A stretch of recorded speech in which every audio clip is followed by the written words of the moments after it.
Hello, everybody. We're going to get started in just a minute. So we let people, a few more minutes to log on. So hang tight for 60, maybe 90 seconds, and we'll begin. Great. Okay. Anything else? All right. So we'll go back and forth by email on the invitation and the list, and the team will keep working back and forth with our folks on the research and obviously your internal on the content, and we'll just see where we are. And I'll reach out to you about the agenda for our next meeting more in advance so that we can keep that moving together. All right. Thanks, everybody. Take care. Thank you. Bye. Bye.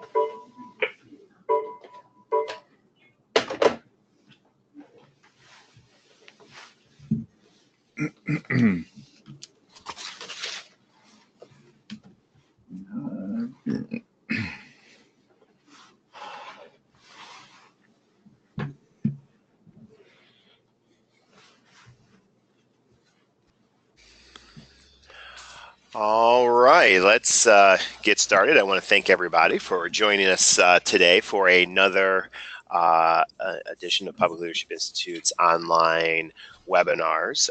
This particular session, we're going to be talking about top 10 rules for lobbying, how to lobby, and how to be lobbied. For those who are joining us for the first time, my name is Dave Woodward. I am the National Network Director for the Public Leadership Institute. I'm also a local county official and a former state legislator, and I have the honor of being your host as we talk through some of these strategies to improve our effectiveness in advancing a progressive agenda in our local communities and states across the country. Before we kick in, again, for those who are joining us the first time, I want to just give a little bit of background. The Public Leadership Institute is a nonprofit, nonpartisan policy and leadership center focused on bringing public awareness and attention on issues ranging from equity and justice, and as well as training public leaders and elected officials to be more effective in advancing and improving the economic and social conditions for everyone. You can get a lot of information about PLI at publicleadershipinstitute.org, and as well as access to a host of publications, the Progressive Agenda, the Voice in Our Values, a communication tool. We have a special project on abortion rights, a model policy on advancing abortion rights in your local community and states, and a Preparing to Win advocacy guide, which is going to be a resource that we're going to draw from for today's resources. All of these are downloadable free of charge at our website, or you can purchase the Voice in Our Values and Preparing to Win at Amazon. A little more housekeeping before we begin. We really want this particular session, as well as all our sessions, to be as value added as possible. And to that end, we've got a variety of ways that you can participate. If you have audio capabilities from the point that you're joining us, you can click on your hand icon, and when we pause for question and answer, we can unmute you and you can join the conversation. I know that people join us from a variety of ways, and just for future reference, you can join us on your smartphones, your tablets, and other devices. And I know some people join us from peculiar locations, and maybe audio is not available at that moment. You can type your questions in the question bar at any time, and we'll take those questions as they come. You can also email me at any time at dwoodward@publicleadershipinstitute.org, or respond to the email that will follow this presentation, and we will answer those questions as they come as well. So like I said, today we're going to talk about the top 10 rules for lobbying and being lobbied. This really is how do we as a movement effectively advance an inside-outside strategy in pushing an agenda that improves the economic and social conditions for everyone. And And without any further ado, I'm going to introduce Bernie Horn, who's going to lead us through this presentation and co-pilot. Bernie Horn is our Senior Director of Policy and Communications at PLI, communication trainer, author, lawyer, policy expert. He's done it all, political consultant and more. He's a dear friend, a mentor, and brings a wealth of real-life experience that I think is going to prove very fruitful in today's conversation. So without any further ado, Bernie Horn, thanks for being with us. Thank you, Dave. All right. So I'm going to change presenter and head it over to you.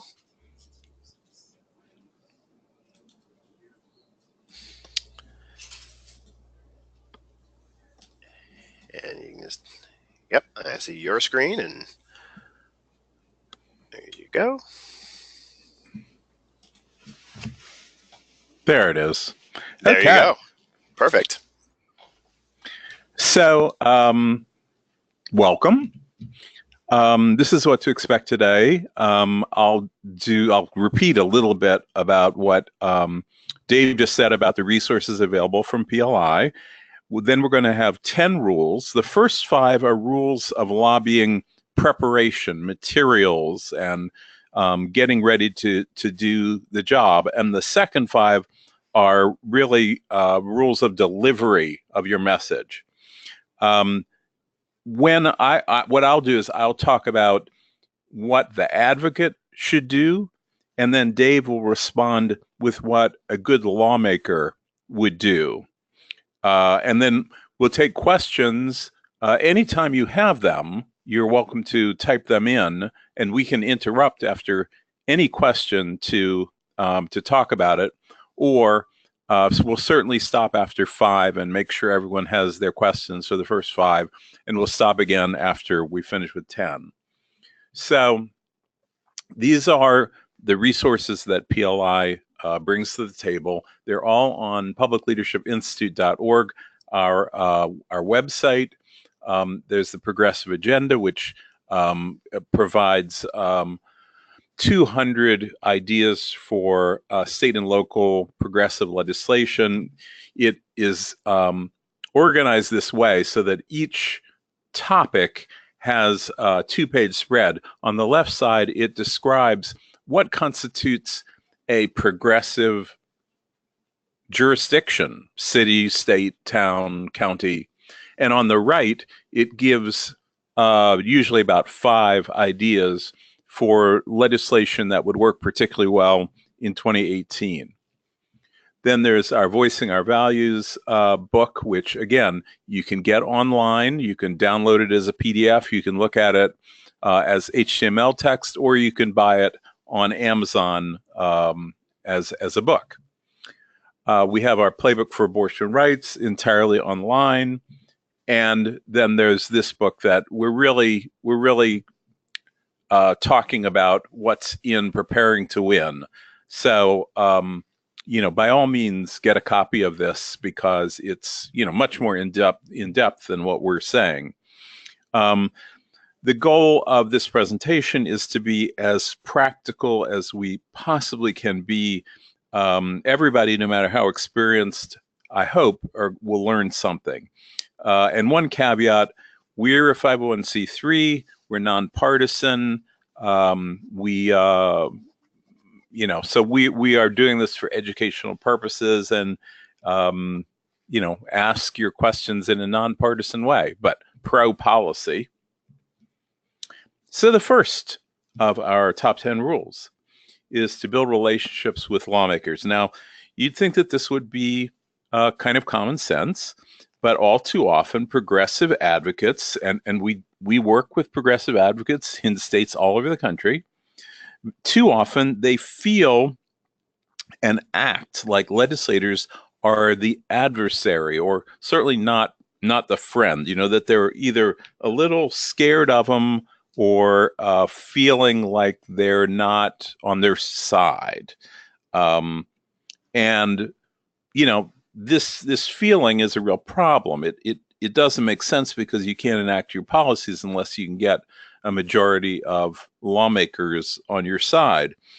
Advocates, obviously, they need lawmakers. So what you need to do is to before you ever have a bill that you want to pass, you should seek them out and talk to them about your organization's goals.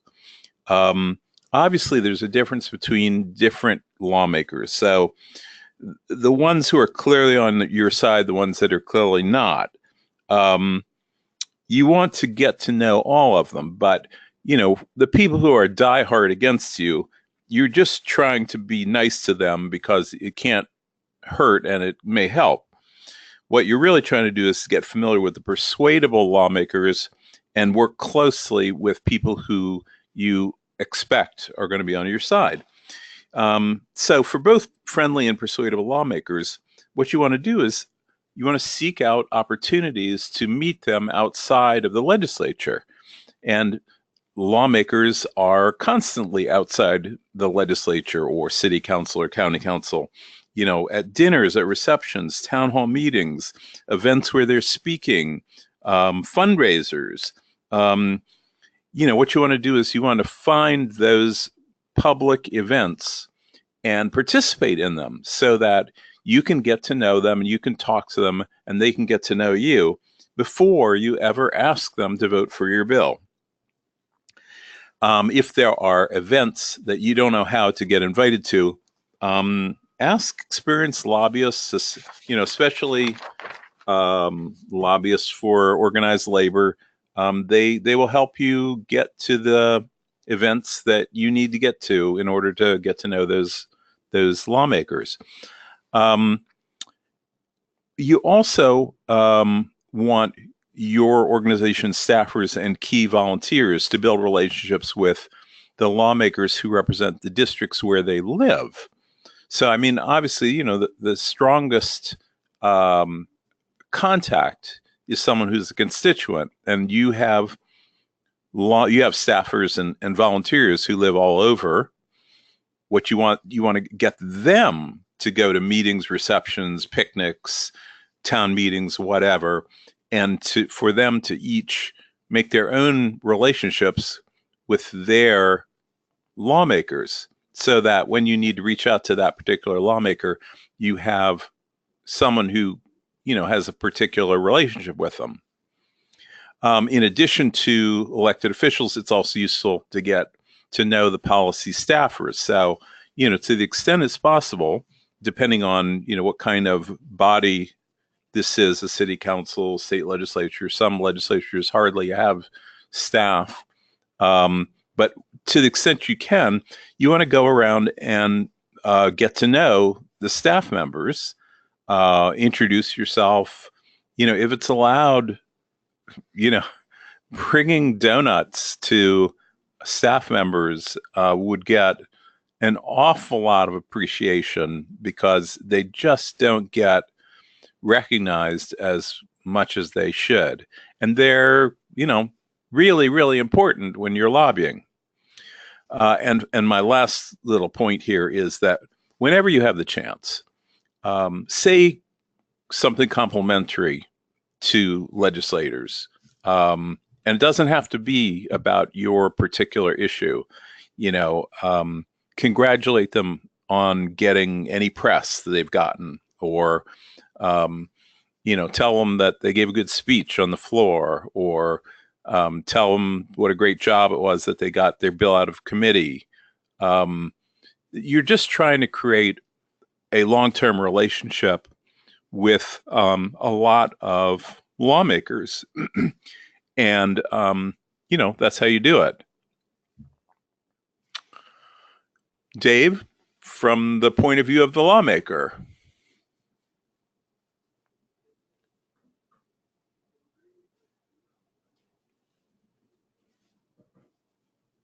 There you go. My button wouldn't click to unmute. Okay. And I actually almost shut down the entire webinar. So, I think you set it up. When people are having, when legislators are meeting with the public, I think it's always really important to realize, and this is not, and we've got some policy leaders, local and state elected officials that are joining us. I can break this down very simple, that people work very hard to get elected to serve their community. And once serving, people generally want to continue serving, being reelected, and without being bar term limits or something else, or some came looking at opportunities in the future. And then I would say definitely the very good ones are really looking at how do they use their leadership post to, to advance change. Things in line with the thing, that we believe at, a value level that manifests itself into the policy work. And so thinking in that, legislators have to realize that this is happening, the relationship piece, that we are, they're incredibly busy. They're being pulled in all sorts of directions. There are topical issues of immediate focus, budgets, issues that are coming before the floor and everything that's consuming a lot. People with direct interest in those, or they're being lobbied a lot. And so you need to cut through the clutter. And so the stuff that Bernie talked about, develop a relationship. To me, it's really about developing that authentic relationship that transcends a particular issue, which means that you should have some understanding of what they care about, what their priorities, particularly if you can frame what you're talking about in the context of things that they're an expert in or aligned with important things as it relates to their community. I can't underscore any more than what Bernie did in the relationship with staff. When you're a tremendous amount of requests that are coming through, phone calls, emails, your basic constituent support calls that are there, requests that are coming through, getting the attention. When people like you, and even if they disagree with you, if they like you, you're more likely to be able to cut through that clutter, get the time, the schedule on the agenda and on their schedule to be able to have the conversation. It is not, you do not want to be starting a relationship. Sometimes you might be forced to, because you don't have enough time. But in a perfect world, you're not starting to develop a relationship with your target, whether that's to be a lead sponsor on something or to be a champion, a co-sponsor of an effort, that you really plan into your work plan. How do you maintain contact with them over a long period of time on a regular basis, so that it's not just I'm coming to you because I need something and never to be heard from again. It's a lost opportunity there. So it's so much better that if you can develop a relationship, if you're a constituent, that's one avenue. If you're an organization leader, identifying constituents in your district that can help foster that relationship, those things are going to carry long term, and you'll be remembered. Citizen lobbies, particular, I think, frankly, stand out from the multi-client field of hired gun lobbyists. Someone's hired them to do their bidding for them versus individuals. That's amplified. The influence and access is amplified when you have a connection to that person. You've worked together on an issue in the past. You live in the district. You are a person of influence within their political arena, an ally, perceived ally, all those types of things. I think just like any other aspect, whether it's a business, nonprofit sector, etc. Relationships matter, and it's amazing how much more success you will have by having some sort of cordial relationship. When though I'm not in the legislature anymore, but do interact with legislators in my state on a regular basis, I literally go through and rank my level of relationship. If I have their cell phone number and they will respond back to a text I send, they're at the top of the list. If I've never met them before, they're like a 0. And so I actually go through and put a 0 to 5 ranking, usually each legislative session, to get just kind of a help guide me of what, I haven't connected with this person in a while. I want to look for an opportunity, ideally when there's not a lot going on, so that we can again get to know, catch up, so that when the opportunity presents itself or is needed, that I can really build on that relationship that we've had working on issues many years ago. Super. I won't talk as long next time, Bernie. No. So again, if you have questions about that particular subject, go ahead and raise your hand or type it in. We'll continue, but we are happy to stop at any time to answer questions about particular questions. Well, Bernie, we have a question that came through from Linda and asking, well, what happens if the legislator you're trying to build a relationship with is a conservative, you're not, and they don't respond to your calls or emails? Well, my my answer is to go someplace where you're seeing them one-on-one, and make them see that you're a nice regular person who, even if you disagree with on some policies, are worth interacting with. Mm-hmm. And I would say, let's assume this is someone who's unlikely to support you, vote with you, or what have you. I'll give an example. There was an issue moving through my state legislature on a statewide we refer to it as the Death Star bill that basically stripped away local communities' ability to pass local laws like minimum wage, paid sick leave, ban the box. It was an ALEC written bill. It was like where Alex says there's these 20 things you can preempt, and they tried to do like 17 of them all in one big package. And it was moving through, and people, and I remember the progressive community said, well, here's this one particular legislator who has a libertarian streak, but it's very conservative. And we want to see if we can get him to vote no on this because it strips local control, because he ranks this as such. Long story short, they kind of like passed. They know that I know him through, a previous life, what have you. And said, Dave, will you reach out to him? And I did. So we already had a relationship. He knows my politics. Much to the left, his very extreme to the right. He took my call. We talked about it, about why this is a problem. We're going to talk about some of the next steps, being prepared, etc.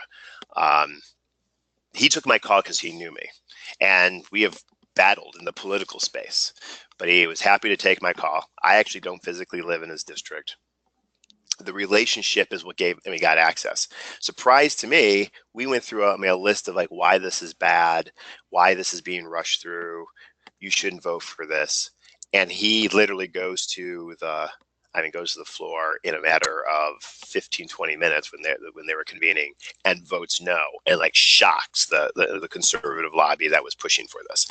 I'm not saying it's going to happen every time, but to me, it's a story that I want to lift up the importance of having relationships and realizing that you might be adversaries on a particular issue doesn't mean that you're an adversary for life.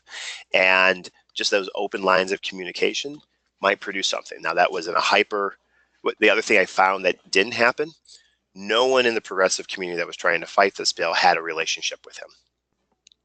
They had not actually attempted to have a relationship with him. They had never gone to his office. They never made an appointment with his staff. Attempted to. So it's also a recognition that, sometimes you just make this assumption, this person's never going to be with us. You never know. And in this instance, I don't know. Me personally, I think he probably leaned in and voted no, largely because he trusts me. I laid out why I thought it was bad, that it shouldn't be the state telling the local community that they can or cannot do something to improve their community. I think it resonated with him. I think he actually fundamentally believed that, even though the things that it was preventing us to do, he opposed. I think that's just like, it's one of those, it's an example of how relationships really do matter in this business, especially from a citizen lobbying perspective.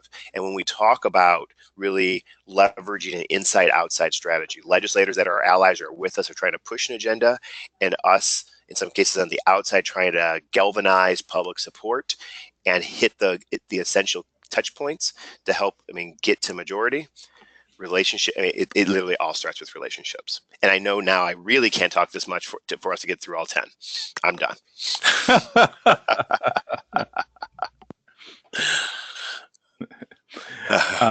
right. Number two is to be useful to legislators. Now, when we are lobbying lawmakers, we think we're being useful, but we have to look at what's useful to the legislator, not our own point of view. We have to be user friendly. We have to be a good partner. So, for example, when you're working on a bill, what you want to do is to get your sponsors full investment in crafting the bill and crafting the message and deciding the targets and strategy and lobbying the legislators and reporting the vote count. And that's pretty unusual among progressive advocacy groups. They don't bring their sponsors and their top legislative advocates in to that level, but the legislators know better than anybody else who, what's going to work. Also, what you want to do is to be useful, write things for them, like write a letter to the editor for them to author about your policy, or an op-ed, or when you have a press conference about your issue, invite them to come and speak. In fact, you really want legislators to come and speak at your press conference, because it makes it much more likely that the press will cover it, because they're elected officials. You want to prepare your friendly legislators for hearings. Give them plenty of briefing ahead of time, so that they can ask both friendly questions to your witnesses and hostile questions to the other witnesses. That's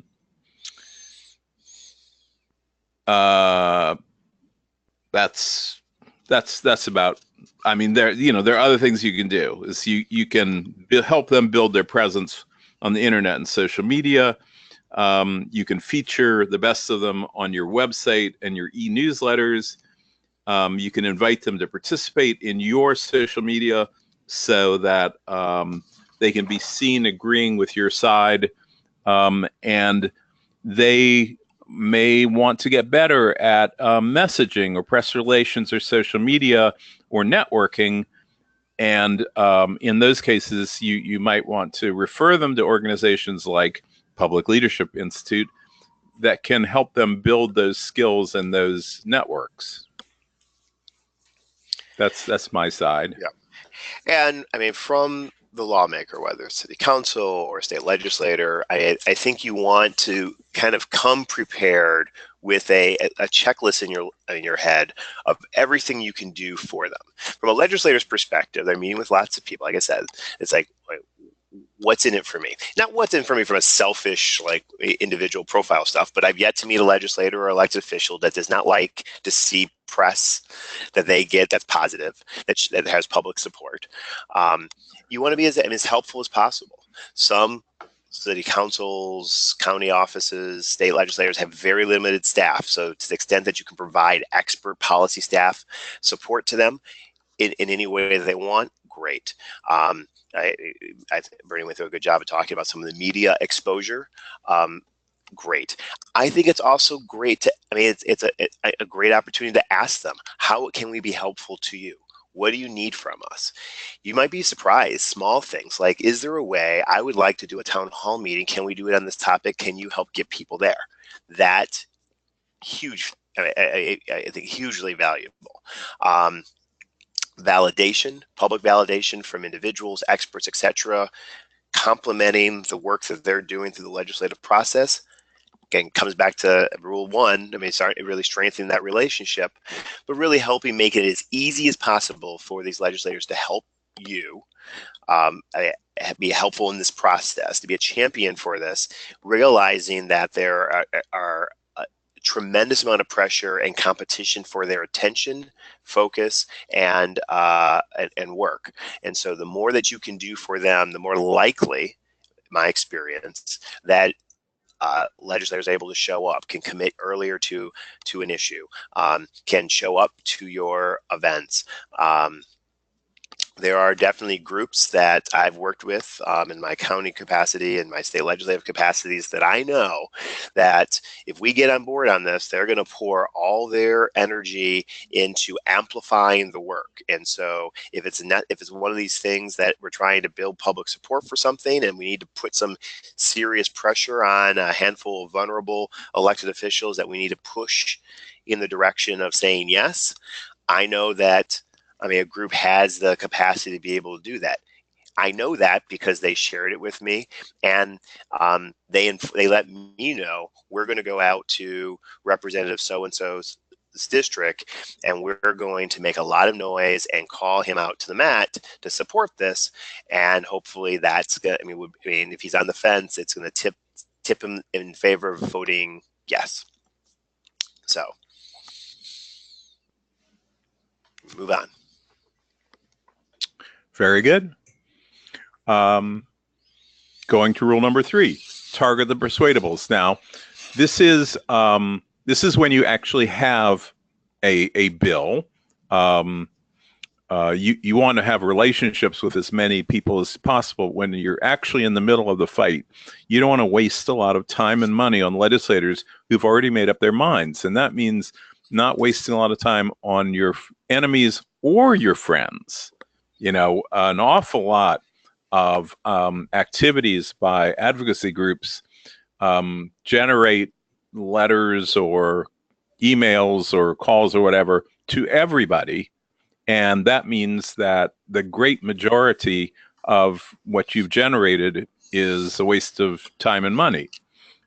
So you want to create a targeting and tracking system, which is basically a spreadsheet or a database that lists every one of the lawmakers and notes if the lawmaker's on the committee that's important to the advocacy campaign, whether the legislator is a committee chair, a subcommittee chair, or is in leadership, and fill in this database or spreadsheet so that you list what you think the legislator's positions are, traditionally on a 1 to 5 scale, where 1 is they're against you and 5 is they're totally with you. And you want to start making sure that you have information about everybody and confirm information about everybody. And then you're really focusing on the 2s and 3s so that somebody who's a 1, who's on your side, you don't want to ignore them. You want to, keep supporting them, but you don't want to spend a whole lot of time trying to persuade them because they're already persuaded. And the 4s and 5s are generally not going to go in your direction. It's the 2s and 3s.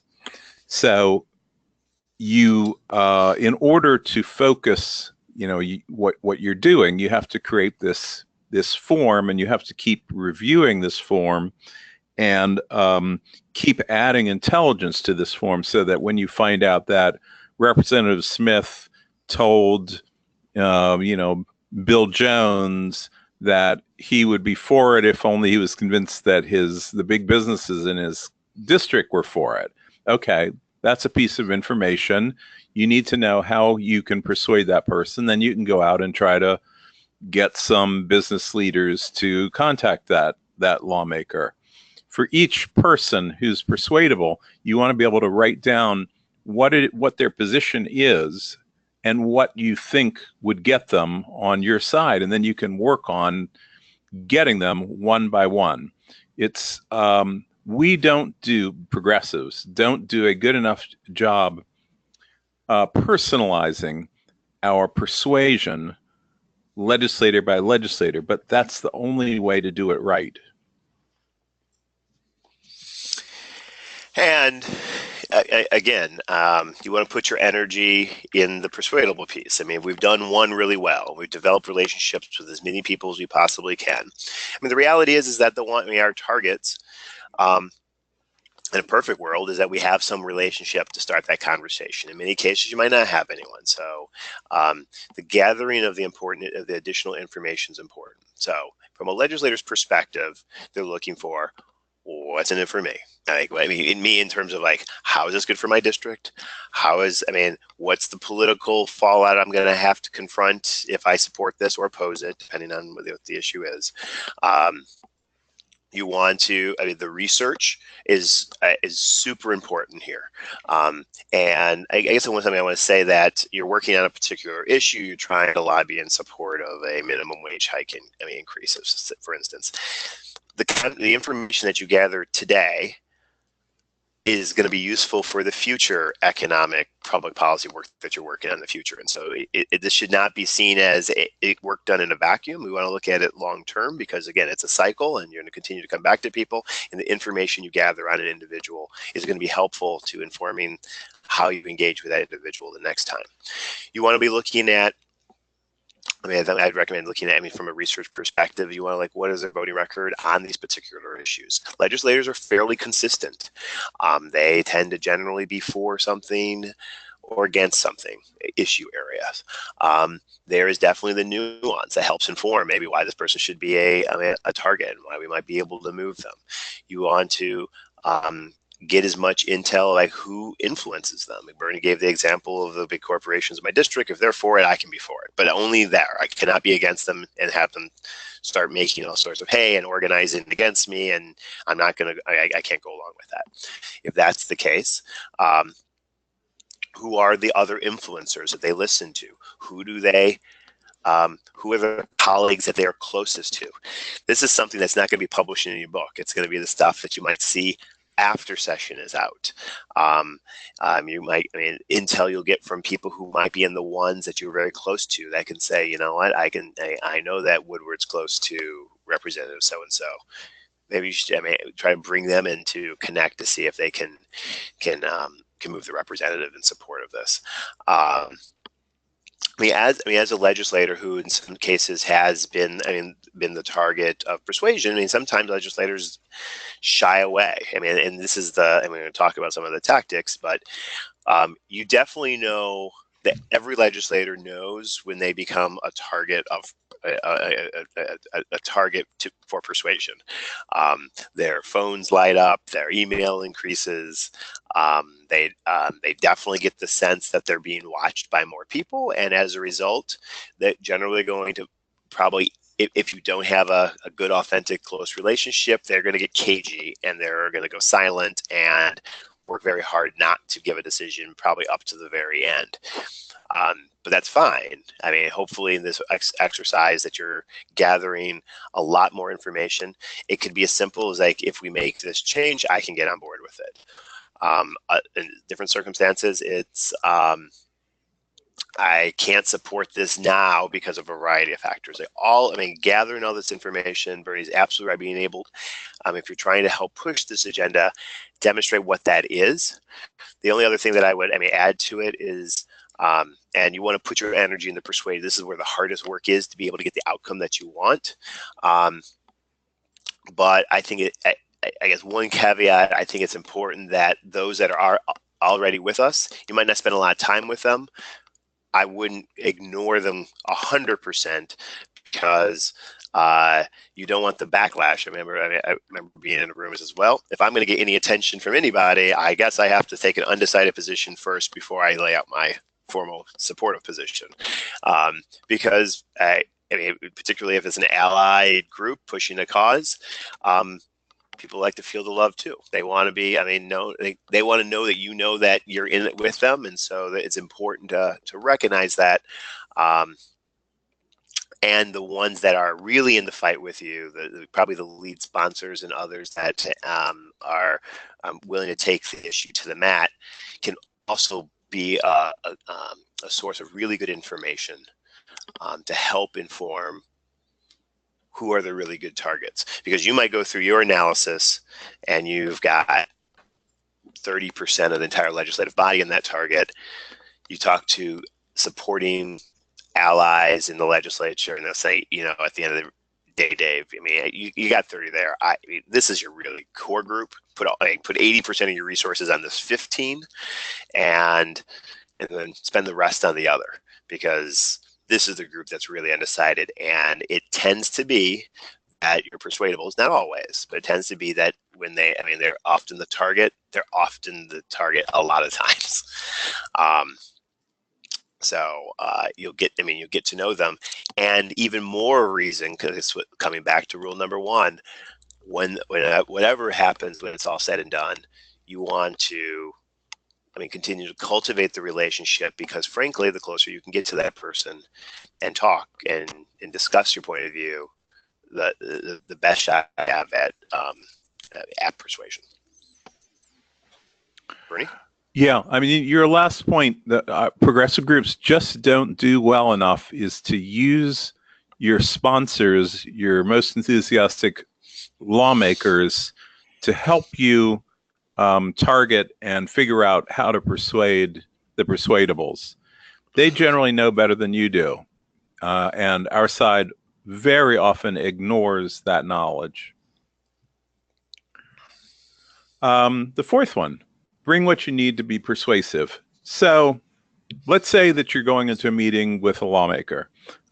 This is what you need.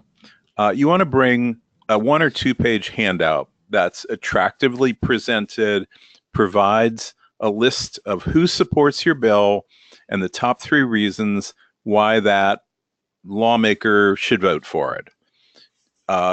All too often, our side has a long report, something that's just impossible for a legislator or council member to read. It's got to be short.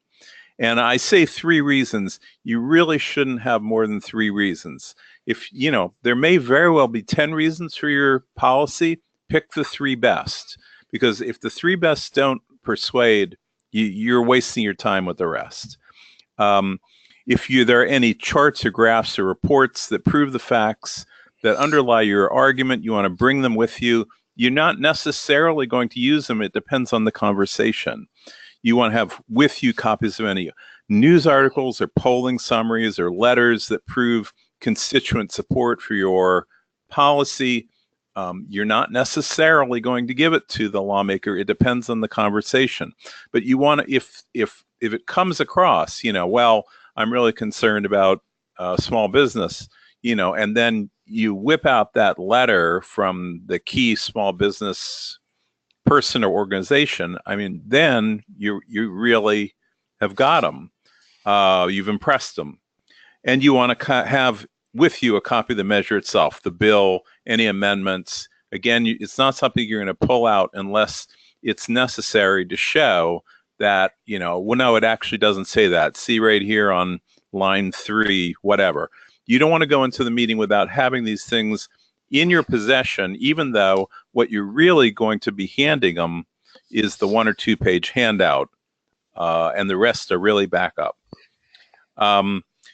When I was the legislative director for Handgun Control Inc. years and years and years ago, we created a little card that had on one side of it 3 reasons for the Brady bill, and on the other side 3 reasons against the NRA substitute. And it was very short, but it was marvelously effective. People who are on our side carried it in their pocket onto the floor of the House of Representatives and used it. When you go into such a meeting, what you want to do is you want to be prepared to explain your position in 30 seconds. You need to have an elevator speech, even though hopefully you'll get more time than that. You never know. You may only get 30 seconds. You need to be prepared to say it in 30 seconds. You need to be prepared to put out your full position, your full explanation, but it probably no more than 5 minutes. And again, giving no more than 3 reasons. And you want to be prepared, memorize the best answers to all possible questions and attacks, so that, you get that question from the lawmaker, boom, you've got the answer. And the last thing that you want to bring with you is, if at all possible, you want to go into a meeting with a lawmaker with either a constituent of that lawmaker, so that the lawmaker is going to pay a lot of attention because there's a constituent in the room, or with someone who has, really external credibility, is a real expert, and whatever they say can hardly be questioned. There was a time when I was the chief lobbyist for the folks that were opposing expansion of casino gambling, and there was a former Chicago mobster who ran casinos for the Chicago Mafia. And he would, a big guy, and he would go with me to these meetings. And there wasn't anybody who was gonna doubt anything he said. It was very, very effective. Anyway, that's what you want to bring with you. Dave? Right. Yeah, and I think, you hear like the theme that it's like, so how does this exchange matter to me? How does it affect me? And Bernie's right. Having constituents there, people of influence there, people who can take back what this interaction is like to a larger audience, a belief of which, if you're an organization that is, let's say you're small but mighty, how are you going to, how are you going to communicate to your members? We did, I was part of a citizen lobby campaign around paid sick time a couple years ago. We had identified 40 supporters in like 40 different legislative districts in sizable mass.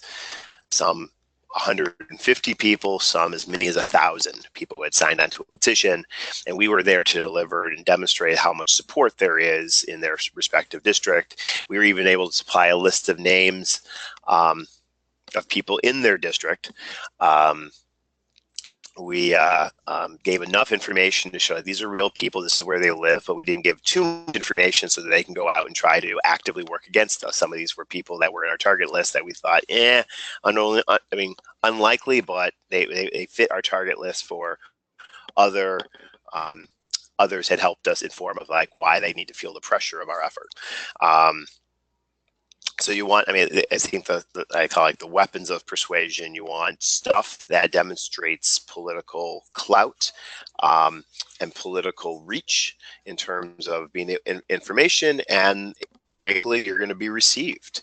If I know that you potentially can communicate back to 1,000 people in my district that I have, that I represent, and you're going to communicate they are undecided right now, I might be a little more uneasy about that. I might, in a perfect world, I want you to communicate back to your supporters that I am something they should also be, someone they should also be supporting. And so you want to be able to leverage and use that type of information to your advantage.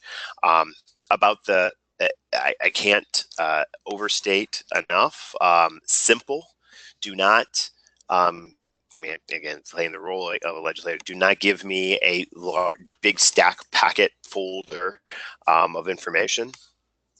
I'm reminded of a meeting I had with the governor, and there was a transit enthusiast, and they're working on transit policy, and they literally, we walked in, and my friend and colleague, pulls out a binder out of her bag that had to be about 3 inches thick of every report under the sun. She spent so much time on here, and this was someone who was actually a little seasoned. I was shocked because it was too much information. It's like, it was at some point that the person leaned back in their chair and went, "Oh boy." You want it to, be simple, direct, useful information. It's as almost like a teaser. If they want more information, make sure that you make yourself available or show them where they can get more information on this. One page is almost reaching the limit of what they can put their energy to focus on.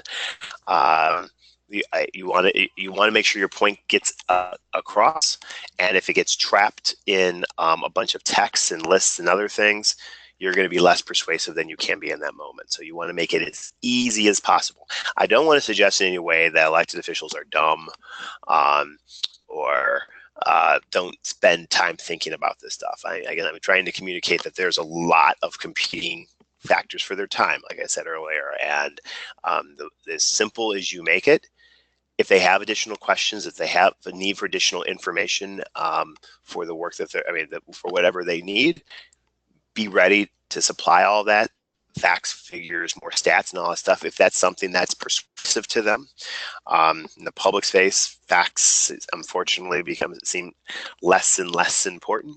But for some policymakers, they are, and you need to be ready with it. You don't need to overload people from the beginning. You want to keep it simple. You want it to be a resource that I can come to again if I need it more. You want to make it not just I'm a big believer in actually having something you can pass in their hand, and not just like, I sent you this email, or I'll send this email to your staff. I mean, you want to put the information in their hand, and again, the shorter it is and the more simple it is to read, the more likely they are able to do it, and gives you an opportunity to continue to go back and persuade if time requires. Now I'm going to move to the last of the non-message rules. And this is to reward the good guys. So our friends would like to be thanked and rewarded, and we have the capacity to do so as advocates.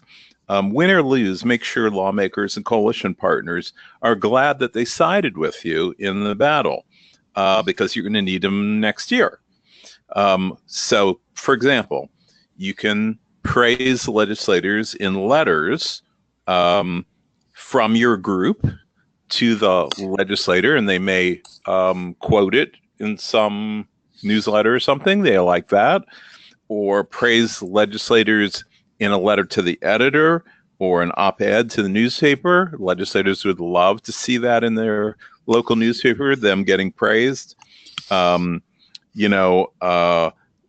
a quote that they can use in campaign materials.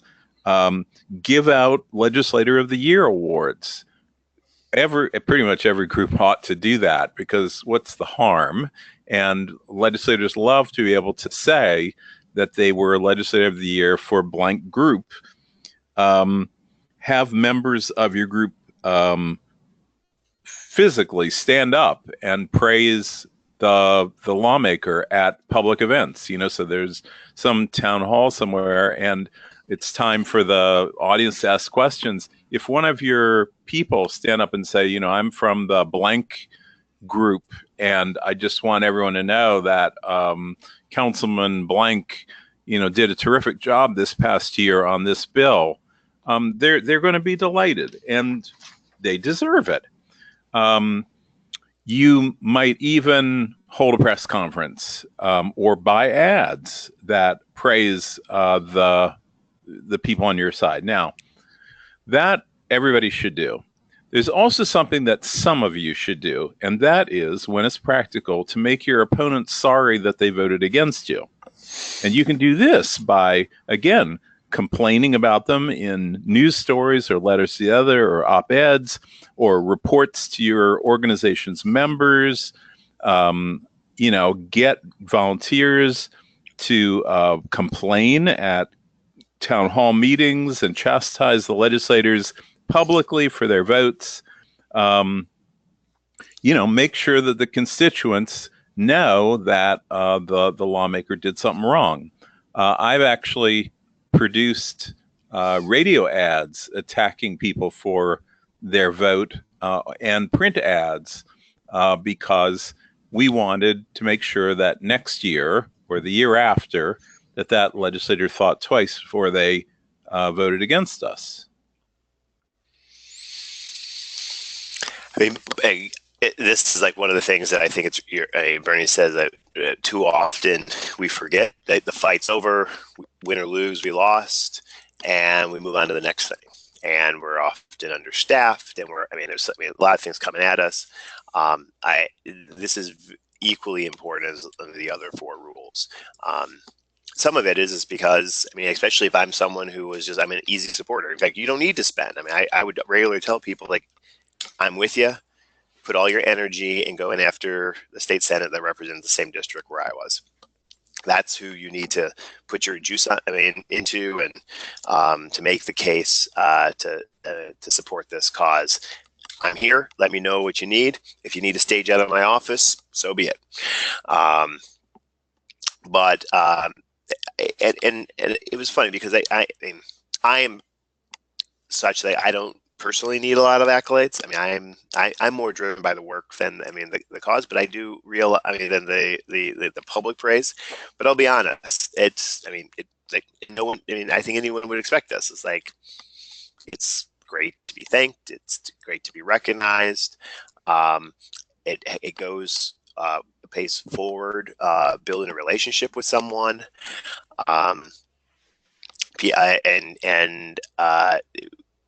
It doesn't take a lot.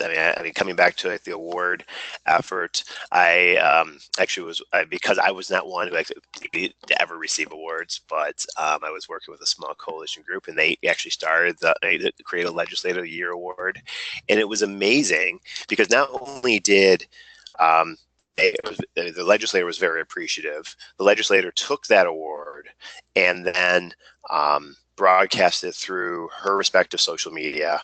Other legislators took note of it. Other people wanted to learn more about this organization. It really paid forth the effort of developing relationships and lifting the profile of this group's work. And so that's really important. Another thing, a simple way to do a thank you is to do a Facebook post. You're an organization, a Facebook post to a legislator. Make sure you tag them, their pages, and Twitter feeds, and etc. Because that amplifies to a larger audience, and it might lead to more people following them, particularly if they're your supporters. Then you can activate them in the future to help move them to do things. And the same goes for even the people who. To me, there's tiers of reward. There's the reward, thank the good guys for being such good. There's the punish the bad for being so bad. And then there's going to be a group of people that might not have voted with you, but you were making progress and you were getting close, and you've got to make a judgment. In some cases, it's like you need to know that I wield a massive sword and it's going to come swinging towards you in the future. Or it was, okay, let's lay the groundwork and really double our efforts to develop a relationship and see if we can get them on the next thing. So you want to be strategic about that. And so some of it might be thanking them for meeting with us, talking with us, trying to find a way to yes, is like an expression I like to use. Don't give credit where credit's not due, but there is. I think particularly in this world, in just the fierce partisanship that we see, in DC, and frankly, it's seeped into our national and local politics in many ways. People who are genuinely committed to making the world better and working with. And working with policymakers to try to do that and really solidifying the inside-outside strategy. I think it's a recognition, of that, and I've been pleasantly surprised. People that were, working actively against me on certain things in the past, and then the relationships that bud after that, and a deliberate attempt by some to say, okay, now we need to really find something to work together on, because I think people feel bad about that and didn't like the outcome or what have you, and it opens up new opportunities. So, but again, I think it's not just the checklist. It's like identifying what those things are, doing them, and being consistent with that, and then recording. An aggregate of that impact. The amount of money and time and resources is, I think, frankly, very low here for the long-term potential benefit of the work. Again, if there are questions, this is a good time for it. And I would again say that our book, Preparing to Win, goes into greater detail in all these things that we've just talked about, gives more specific examples of what you can do in each case. And it's free. You can download it on our website, or if you want a nice copy, just get it from Amazon and You won't be sorry. It's to the point. Right. So if people have questions, you can type questions in the question bar. You can raise your hand by clicking on the hand icon on your GoToWebinar control panel. I mean, Bernie and I have probably a long list of different stories and circumstances, but I think many of you who are joining us this afternoon have your own stories, and share. Be open to sharing. Either validate these things at work, or there are things that are missing that can help. Remember that these are, the 5 rules as it relates to 5 of the 10 that really speak to the strategy and working with and actively doing the lobbying piece. And then again, as Bernie said, that go into great more detail in preparing to win is a resource that I encourage you to draw on into the future. While we're waiting to see if anybody has a question, I'll just mention that some organizations want to do something very negative toward a lawmaker, like picket in front of their house. Something that is a pretty strong negative thing. I'm not against that. What I want people to understand is that they should only do that with a lawmaker who is never ever going to support you, because if you do that, they never ever will support you. I mean, you're going to make a very serious enemy. So there may be situations where it's worth doing that to somebody who's, way against you, in order to send a message to persuadables that, hey, you don't want us to go crazy on you too.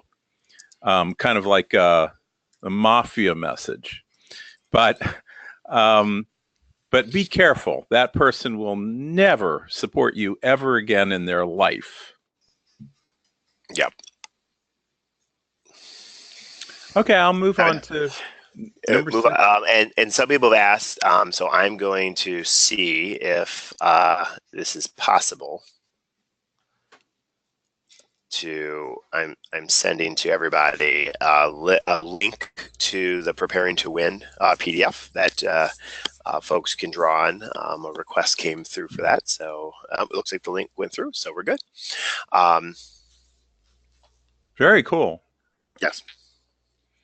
So now we're on the message where you're trying to persuade, and in this case, this rule is to persuade, not educate. Now, again, we progressives tend to want people to know what we know, and we want to explain to them the important facts about our issue.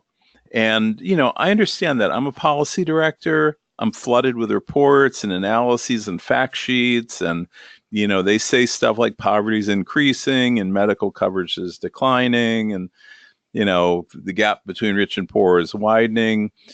But when you talk about facts, you are not actually engaged in politics. You're engaged in education. Politics is the art of persuasion. And what you need to do is to make an argument and use facts to illustrate the argument. But the facts are not the argument. You need to show people why they should be on your side, and then as few facts as possible to show why that's important in your jurisdiction.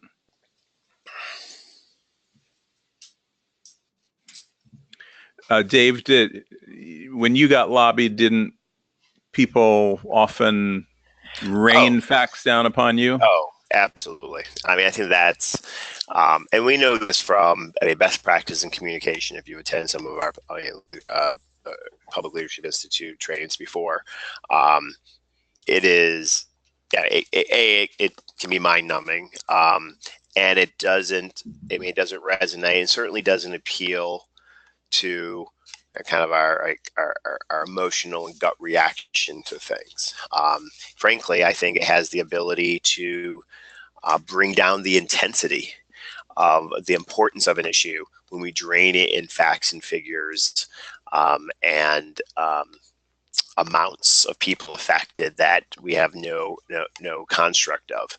And so the more personal we can make it, the more we can relate it to the individual the policy leader, public leader that you're addressing, the personal stories of people who are directly impacted.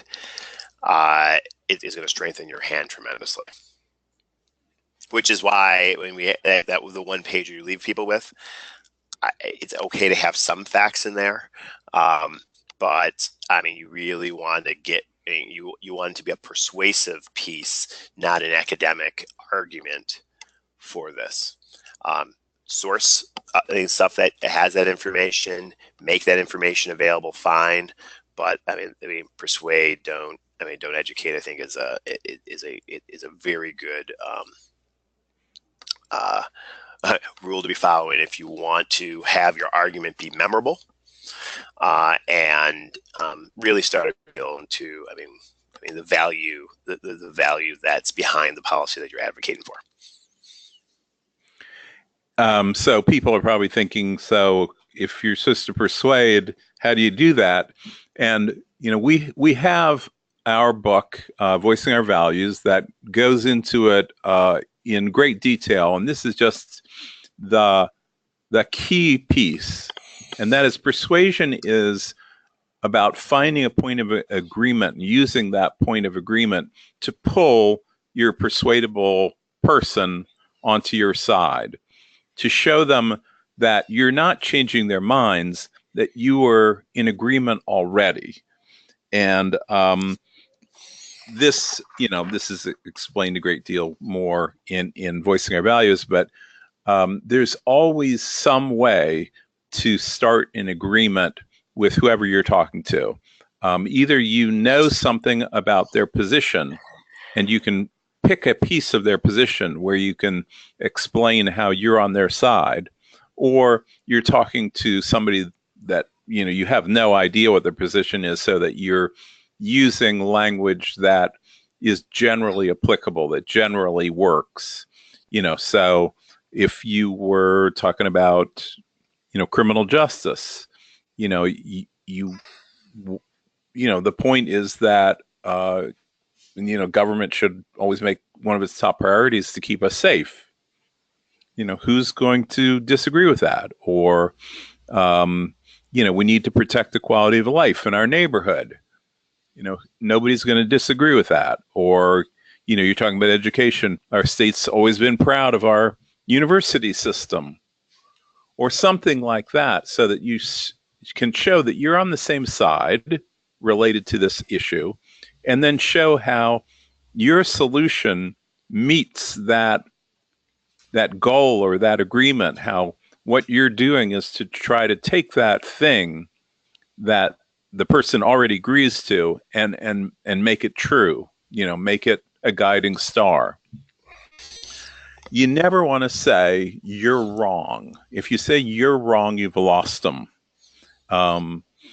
What you want to do instead is, your issue, what the roadblocks are, and you want to work around them. So, if you're talking about minimum wage, the only real roadblock is its impact on small business.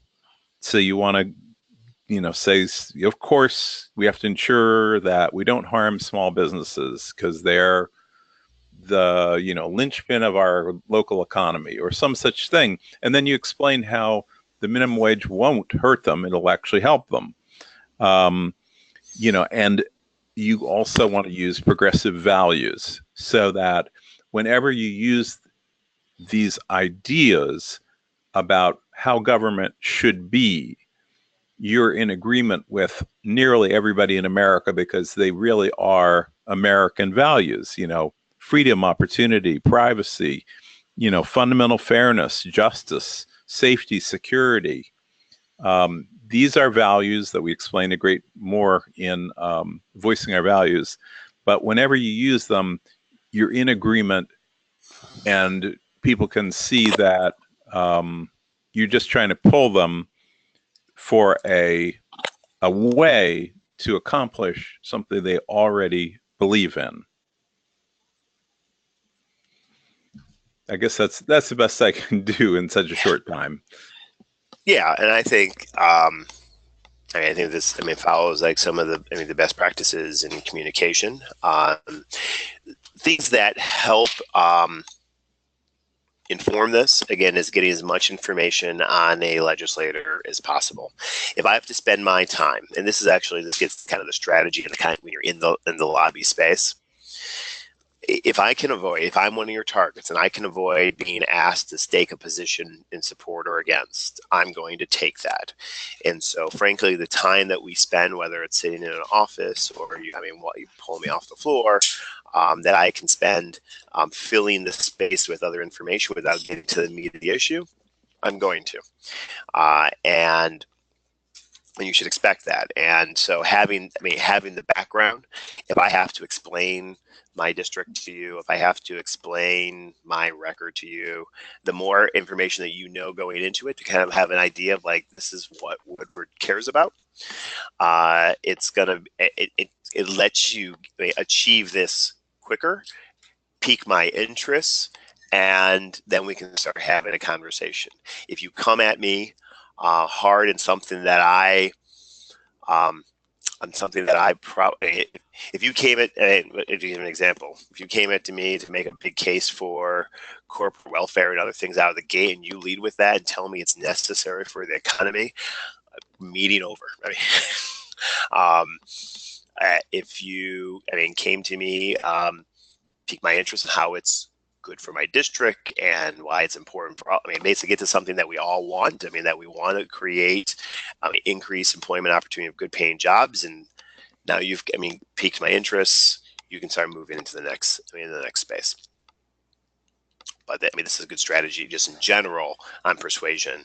When you're dealing with policymakers, I think it's one of these things that you want to have a set, not just general, like say a statement that everybody agrees with. The more that you can establish a point of agreement with the target that you're trying to win over, the stronger the odds or the impact, if you will, of your persuasion experience will be. And the next rule is related to that, to play the politics. So Dave's already explained that, you want to show a lawmaker why your policy is good for them, either politically or policy wise. It's consistent with what their position has been in the past, or it could be something as simple as if we do this, then it frees up money to spend on something that they care about. So what you're doing is you're not asking the lawmaker to do you a favor, right? You're working with them, and nothing in politics is entirely on the policy merits. You have to understand the politics and use them powerfully. So sometimes that means you bring in polling data. Sometimes it means you talk about the special interests that are on one side or another. Sometimes you talk about how it could be useful in that lawmaker's future. I'll give you an example. In Maryland, before the ACA, we had something called the Fair Share Healthcare Act, which was a bill to require huge businesses that did not provide health insurance to pay into a fund to help pay for Medicaid, because they had all these employees who were on Medicaid, like Walmart.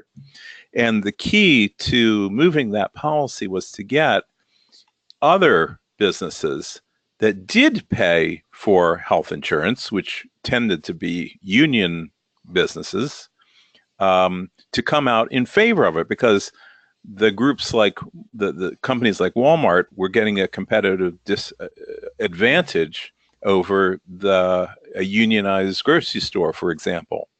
And so it set up a political situation where even someone who tends to favor large businesses would see that most large businesses were on our side and the minority of large businesses were on the other side. And politically, it worked for them.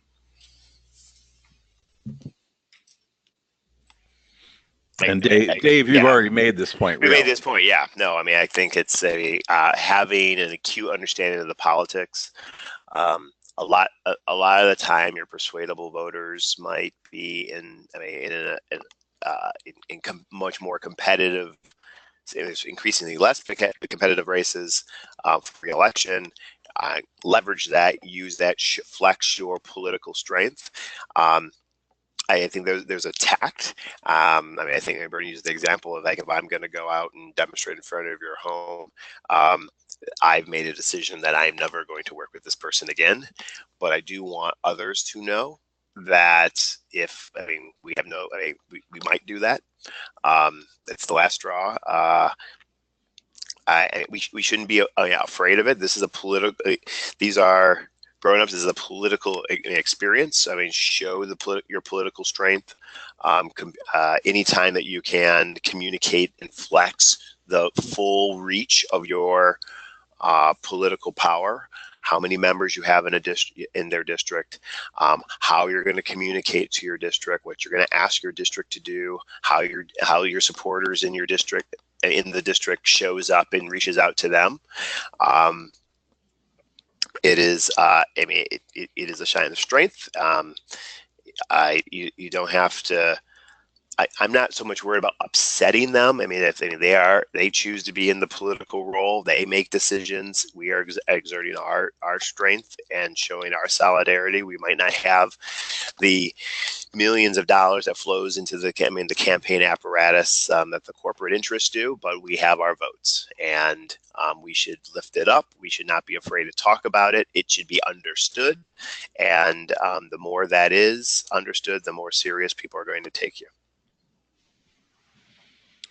The ninth one is something that we've talked about before, and I'll just run this again very quickly. You really want to keep it short. Don't overstay your welcome. No more than 3 points. Be prepared to talk at various lengths from 30 seconds to 10 minutes, let's say. Lawyers, and I'm one of them, tend to be the worst at doing this. Because in law school, we learn that you make every one of your arguments because one of them might work with a judge. That it's the opposite with public policy. You have to limit yourself to your top arguments, or you become less likely to persuade. Again, here's an example of being simple. In a bill to raise the tobacco tax of $1 a pack, the most frequent objection from conservatives was that it's a regressive tax. Now, there's all sorts of responses to that, but the simple response is that the rich tobacco lobbyists were not representative of the people that they claimed to be speaking for.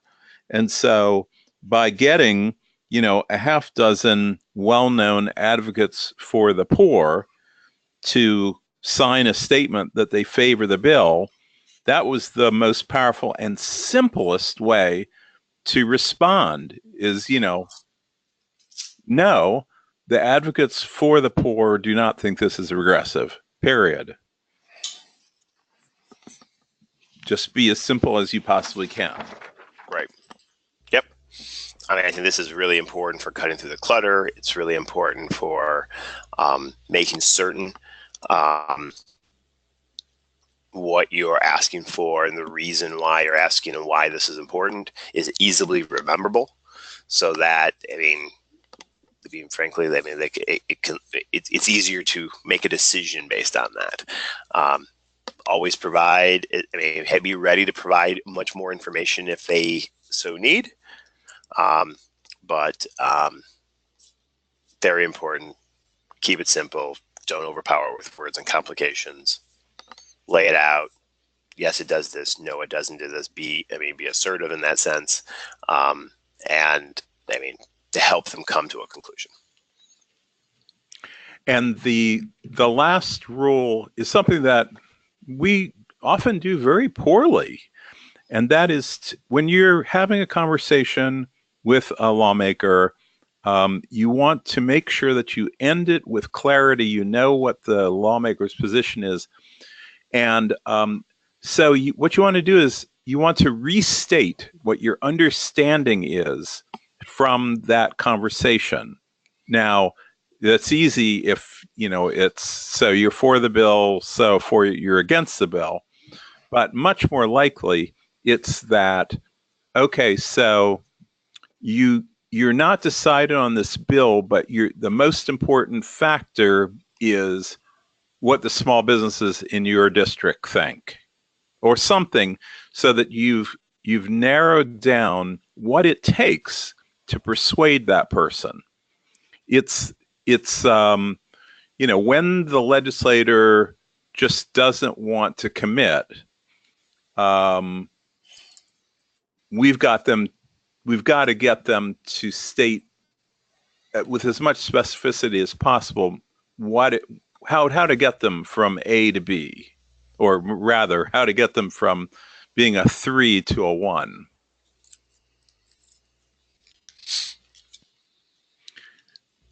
Right.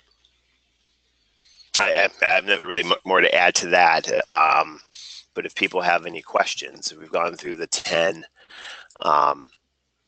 rules to effectively engage and engage in the lobbying and in how to effectively be lobbied.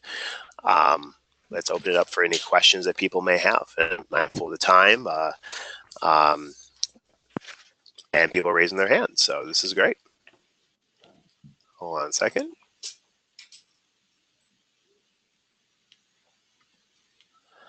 Hi, Carol. How are you? Hi. Hi, Dave. Hi. Hey. How are y'all doing? Thank you for all this Great. information. It's really helpful. I had a question, and it's about questions. How do you get legislators talking? What are the, are the questions important that you ask them? How do you make sure? Sometimes I feel like in some of these sessions, particularly if we're bringing groups of people there, that everyone's talking at them, and you can almost walk away without being with only at the very end, at the closing, getting any sense of what they're talking about without a conversation. So if you go through these, at least the last 5 steps, when are good times to sort of check in with them about what they're thinking and get their sort of input?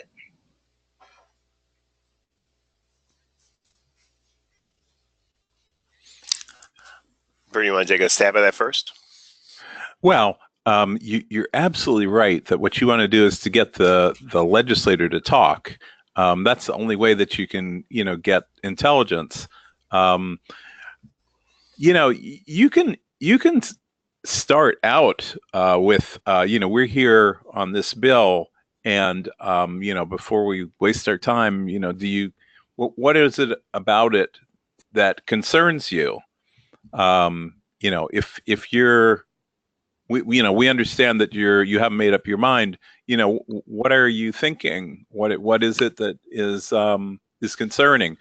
But more important is at the end, doing that and making sure that the lawmaker volunteers what it is that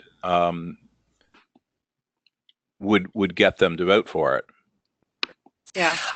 I guess I would add, and I think, Carol, I think your assessment is right. I think sometimes we've got 15 minutes and we throw down a bunch of stuff and we're trying to get, this is what we're looking for. Can we count on your support? We leave it at that. It's a lot of talking at. I think like any good communication is building into that experience a reaction, questions of like, what do you think about this? Do you agree with that? To really create the space for them to identify why this may be important with them, or why areas where they have some reservation. I think coaching, practice, I should say, that's not coaching, but practicing with our allies what that experience could be, and what type of questions would they expect to come forward, so that we can be prepared to take the conversation there if those things come up. I mean, legislators and city council, local elected officials, they have to get where they've talked to lots of people, and they feel very confident they have a sense on how people see certain things. Now, in some cases, I found that they're just not talking to the right people, or the masses. And so how do I present that if they need to understand that to appreciate the point of view that I'm bringing? That's why, why the personal stories, I think, do actually have value, to be able to demonstrate why this is important, and then ask for immediate reaction. And I've seen some of the issues that, Carol, you and I have worked on, together on, that people can find, even if they're not willing to use the powers of governments to address a structural flaw in the system, that we can appeal to their empathy of the struggles of an individual. And if we can kind of pull out their own experiences and the hardships, and then kind of appeal to them on that level, can be it has the ability to be effective. But I think it does come back to like our script and how we do show up, carving out the spaces to like breathe and like ask them what do they think about that, is much different than what they're used to, just being fired at information. You can't do that. These people will be mad at you. You can't. It's a lot of berating. And I think, frankly, this is probably more useful if you've, got a good foundation of a relationship. If you're starting out, I think you have less of an opportunity to do that. This can, in some cases, be a starting point for that. But I'm a big believer in having a two-way conversation. For me, it's not much different from a legislator as is going, door to door, stumping for a candidate. It's the more that I go to a door and I just like pound them with information, you can vote for so-and-so for this, and people go, thank you very much, I'm undecided, I'm moving on, versus this candidate stands for this, or what have you, and what do you think about that, and get them talking about things that really influences like their decision making, or trying to draw that out, can be very, very powerful. A great question, Carol. Thank you.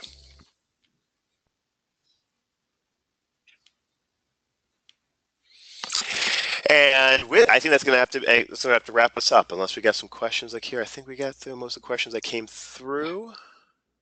Yep. And like I said, I attached the link to the resource. A lot of stuff is pulled from. It's a great resource tool for advocacy groups and others to really map out effective advocacy campaigns. And we work with legislators and trying to figure out how can they show. The other important thing, at least from a leadership development point of view, is like, how do we have legislators show up as good allies in these coalitions and this work, and really bring that inside outside strategy into practice. But you can buy, aside from the PDF download, you can purchase it on Amazon. And we're going to have to kind of wrap it up there. I want to thank everyone who stayed with us from the beginning through the end, and look for we hold these sessions every couple weeks on a variety of topics, issue topics, communication strategies, organizing strategies, and we hope that you'll join us in the future. And with that, Bernie, I'll give you the final word. Just use the resources that are available on our website. That's what we're here for, is to try to help. All right, great. Well, thank you, everybody, and look forward to seeing you next time. Have a good one.